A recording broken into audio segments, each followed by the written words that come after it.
आपण आता गदिमांच्या पवित्र पंचवटी या बंगल्यात आहोत. आणि गदिमांचा अनेक वर्षांचा निवास हा होता. गीतरामायणासारखं महाकाव्य इथे लिहिलं गेलं.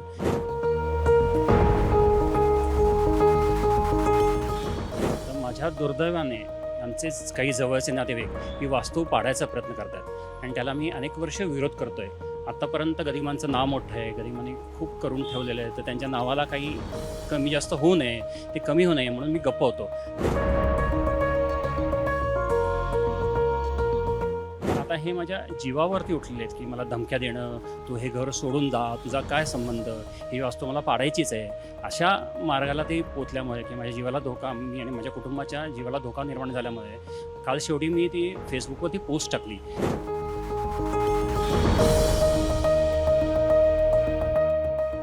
जवळजवळ लोकांचे करोडो रुपये खर्च करून आपण गदिमांचे स्मारक पुण्यात करतोय आणि तुम्ही गदिमांचे वारसदारच हे गदिमांचा बंगला पाडायला निघताय आणि ते केवळ पैशासाठी आणि केवळ त्यांचं नातू म्हणून मी विरोध करताय. तर तुम्ही मला जीवावरती उठलाय, मला धमक्या देताय.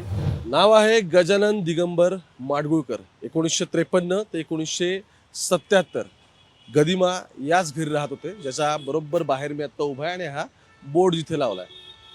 हा पलीकडच्या बाजूचा सगळा तुम्हाला दिसेल तर शिवाजीनगर ते वाकडेवाडीचा रस्ता, ज्याला ओल्ड आपण पुणे बॉम्बे हायवे, मुंबई हायवे असं ज्याला आपण म्हणतो. इकडे पलीकडचा रस्ता शिवाजीनगरला जातो, इकडे वाकडेवाडीचा सगळा फाटा.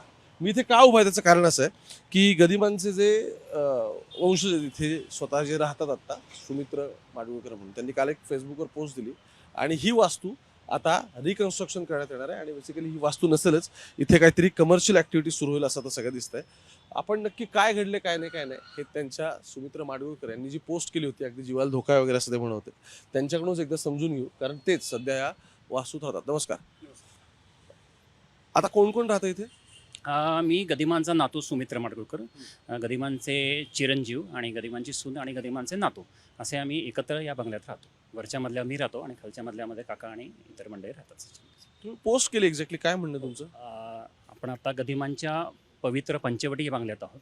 मी गदिमांचा अनेक वर्षांचा निवास हा होता. गीतरामायणासारखं महाकाव्य इथे लिहिलं गेलं. गदिमांची अनेक चित्रपट गीतं, गदिमांची अनेक साहित्यकृती, अशा अनेक गोष्टी या साहित्यिक वास्तू लिहिल्या गेल्या. ही वास्तू जवळजवळ 100 वर्ष या वास्तूला झालेले आहेत.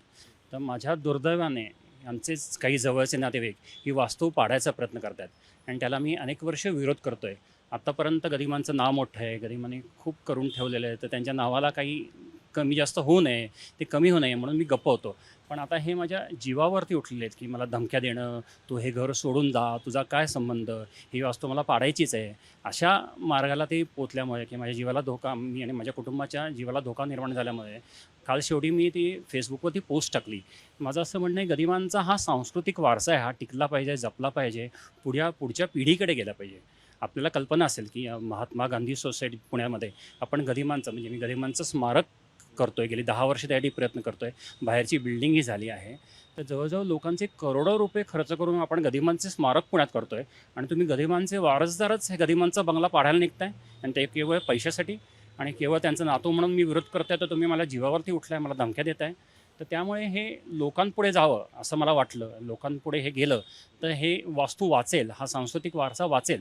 पु ल देशपांडे, सुधीर फडके या अतिशय दिग्गज माणसं या वास्तूत रमलेली आहेत. त्यांचा वास्तव्य झालेलं आहे. गदिमांचं शेवटपर्यंत वास्तव्य होतं. तर ही वास्तू जतन व्हावी, हा केवळ एवढाच माझा उद्देश होता. तुम्हाला माहिती आहे की ही वास्तू विकली तर मलाही भरपूर पैसे मिळतील, सगळं होईल, पण गदिमांची वास्तू जपावी हा केवळ माझा प्रयत्न आहे.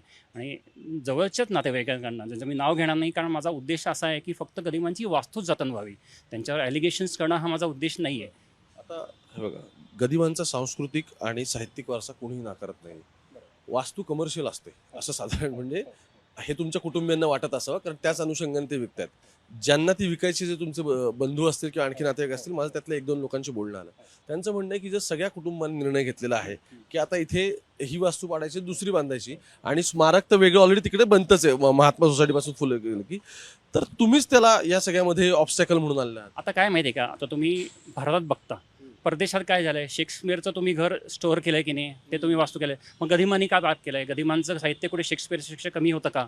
गदिमांचं ते स्मारक टोटली वेगळं आहे आणि गदिमांचा बंगला वेगळा आहे. ज्या पवित्र वास्तूमध्ये गीतरामायण लिहिलं गेलं, ती जतन करणं हे आवश्यक आहे. गीतरामायण इथे लिहिलं गेलं. गीतरामायण इथे लिहिलं गेलं. 1954-55 साली गीतरामाने इथे लिहिलेलं आहे.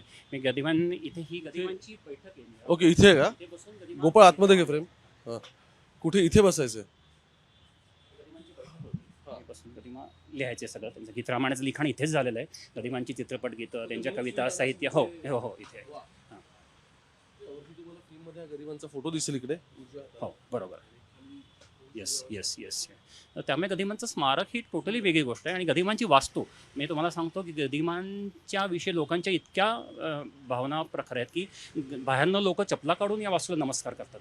म्हणजे एक माणूस तुम्हाला असं आला होता की मी सेवा म्हणून हे बंगला झाडून देऊ का.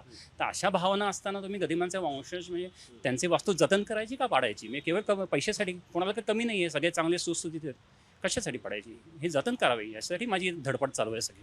आणि तुम्ही मी केवळ विरोध करताय म्हणून तुम्ही माझ्या जीवाला वरती उठणं, धक्काबुक्की करणं असं तुम्ही काय पोलीस कंप्लेंट वगैरे केली मी केलेली आहे. 3 महिन्यापूर्वीच मी खडकी पोलीस स्टेशनला पोलीस कंप्लेंट केलेली आहे? कंप्लेंट कॉपी आहे. आता नाही आहे पण मी तुम्हाला दाखवू शकतो याच्यात. हो, केली? खडकी पोलीस स्टेशनला केली आहे. ओके. आणि कालही त्यांच्या त्या गायकवाड साहेब आहेत त्यांचीही भेट घेतली मी.